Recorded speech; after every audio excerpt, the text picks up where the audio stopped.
Quand on évoque la problématique du sommeil des jeunes, il est important de connaître un concept qui s'appelle le jet lag social. C'est-à-dire, pendant entre 10 ans et jusqu'à la mi-vingtaine, on remarque que le processus biologique va pousser les jeunes à se coucher plus tardivement, à se lever plus tardivement. C'est vraiment lié à la maturation cérébrale et l'horloge biologique qui se cale différemment.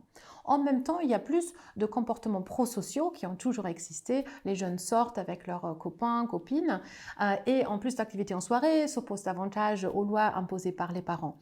Et plus récemment, par contre, il y a d'autres comportements qu'on voit bien sûr avec l'utilisation des outils électroniques, l'exposition aux écrans, des jeux vidéo en soirée, etc. Tout ça va pousser vers les horaires de sommeil plus tardifs et des levées plus tardives. Et à ça va s'opposer, donc encore au lycée, finalement, un début d'école qui est tôt, et aussi pendant les études ou au travail, finalement, des horaires matinaux qu'on ne peut pas ajuster. Donc au fur et à mesure que l'adolescence avance à l'âge de jeune adulte, on va avoir une restriction progressive de la durée de sommeil, avec un manque de sommeil qui va s'installer et qui est un jet lag social parce que l'adolescent est comme en décalage horaire alors qu'il vit dans son propre pays parce que ses horaires internes sont décalés par rapport aux horaires de la société. Ça a des conséquences assez importantes parce que déjà à l'adolescence, on sait qu'il y a un peu plus d'impulsivité. Là aussi, c'est lié au processus de maturation cérébrale. L'adolescent va avoir du mal à s'inhiber, donc va avoir plus de comportements à risque.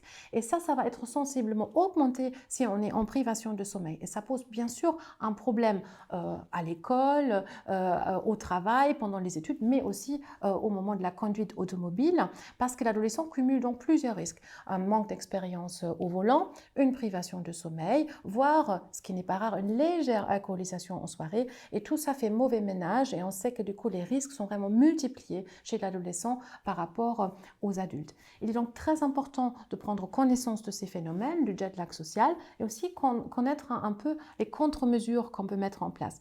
Donc ça veut dire garder les horaires le plus réguliers possible. On sait bien que c'est un peu contradictoire de dire ça pour les jeunes, mais éviter des trop grands excès et trop systématiques le week-end. Essayer d'avoir le moins d'utilisation d'écran possible dans les 2 heures avant le coucher. Et si on ne peut pas l'éviter parce qu'on travaille encore sur les écrans, de au moins limiter la lumière bleue émanant des écrans, de couper ça. En revanche, bien s'exposer à la lumière le matin et en journée, avoir une activité physique en journée.